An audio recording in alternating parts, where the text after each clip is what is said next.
Boron యొక్క electronic configuration కనుక చూసినట్లయితే బోరాన్ యొక్క పరమాణు సంఖ్య అనేటువంటిది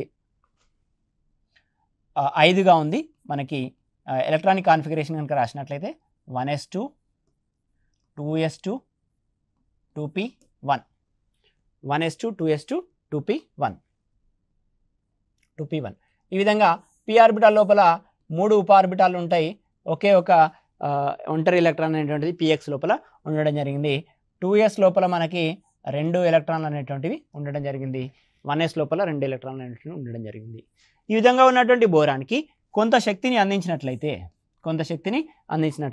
దీన్ని మనం గ్రౌండ్ స్టేట్ ఎలక్ట్రానిక్ కాన్ఫిగరేషన్ అని పేర్కొనడం జరుగుతుంది. ఎప్పుడైతే కొంత శక్తిని బోరాన్ పరమాణువుకి ఇచ్చినట్లయితే ఆ పరమాణువులో ఉన్నటువంటి 2sలో ఉన్నటువంటి ఎలక్ట్రాన్ అనేటువంటిది 2pలోకి ఉత్తేజితం చెందడం జరుగుతుంది. అప్పుడు మనము ఎగ్జైటెడ్ స్టేట్ ఎలక్ట్రానిక్ కాన్ఫిగరేషన్ అని చెప్పడం జరుగుతుంది. ఉత్తేజితం చెందిన ఎలక్ట్రాన్ విన్యాసంగా పేర్కొనడం జరుగుతుంది. అంతకుముందు ఉన్నటువంటి గ్రౌండ్ స్టేట్ ఎలక్ట్రానిక్ కాన్ఫిగరేషన్ని భూస్థిర ఎలక్ట్రాన్ విన్యాసంగా పేర్కొనడం జరుగుతుంది.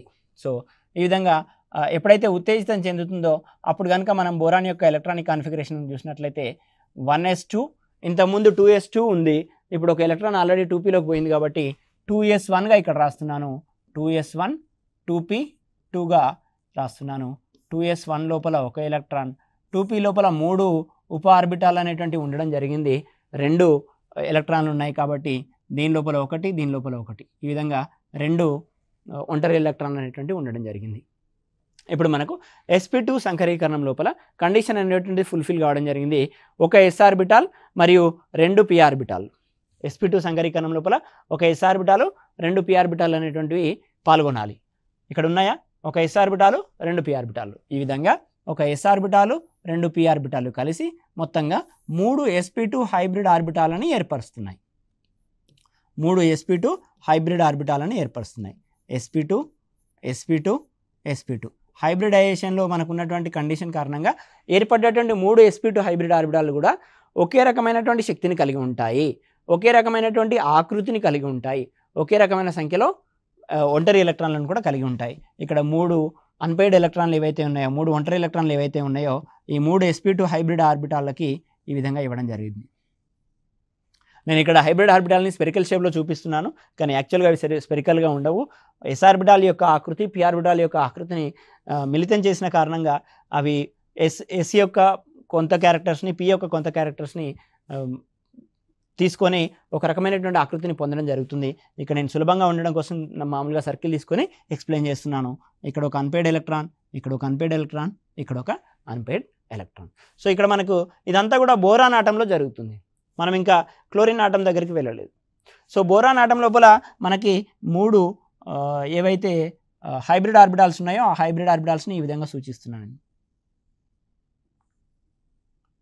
3 హైబ్రిడ్ ఆర్బిటాల్స్ కూడా ఒక్కొక్క అన్పెయిడ్ ఎలక్ట్రాన్ని కలిగి ఉన్నాయి కాబట్టి కొంత వికర్షక బలాలు పనిచేసి సమానమైనటువంటి దూరాన్ని కలిగి ఉండి ఈ రకమైనటువంటి షేప్ని పొందుతాయి. అదేవిధంగా ఇప్పుడు క్లోరిన్ తీసుకున్నట్లయితే క్లోరిన్ యొక్క ఎలక్ట్రానిక్ కాన్ఫిగరేషన్ కనుక చూసినట్లయితే పరమాణు సంఖ్య అనేటువంటిది 17 1s2 2s2 2p6 3s2 3p5 p orbital లోపల 3 ఉప ఆర్బిటాలు అనేటువంటివి ఉన్నాయి.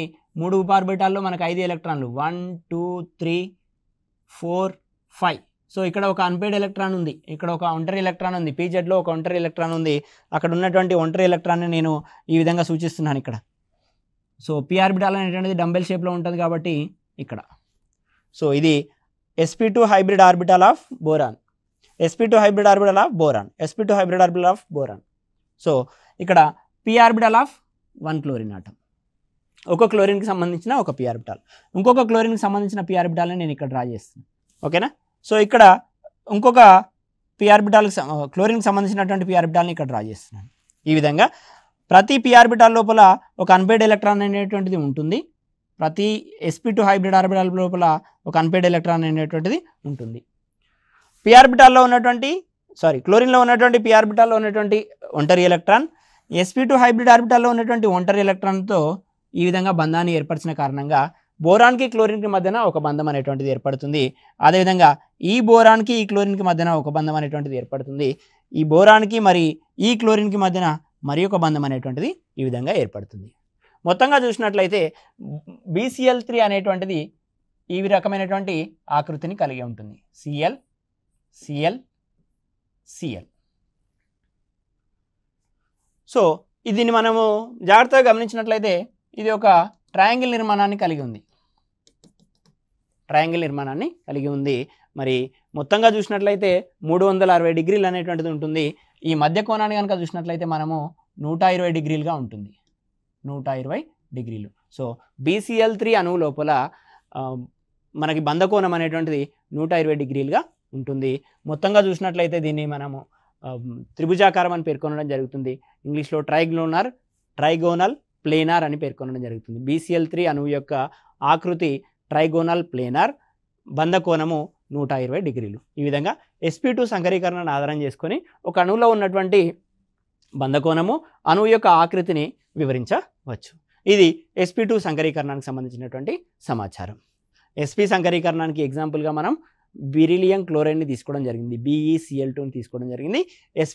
sp2 సంకరీకరణానికి ఉదాహరణగా మనం BCl3 బోరాన్ ట్రైక్లోరైడ్ని తీసుకోవడం జరిగింది.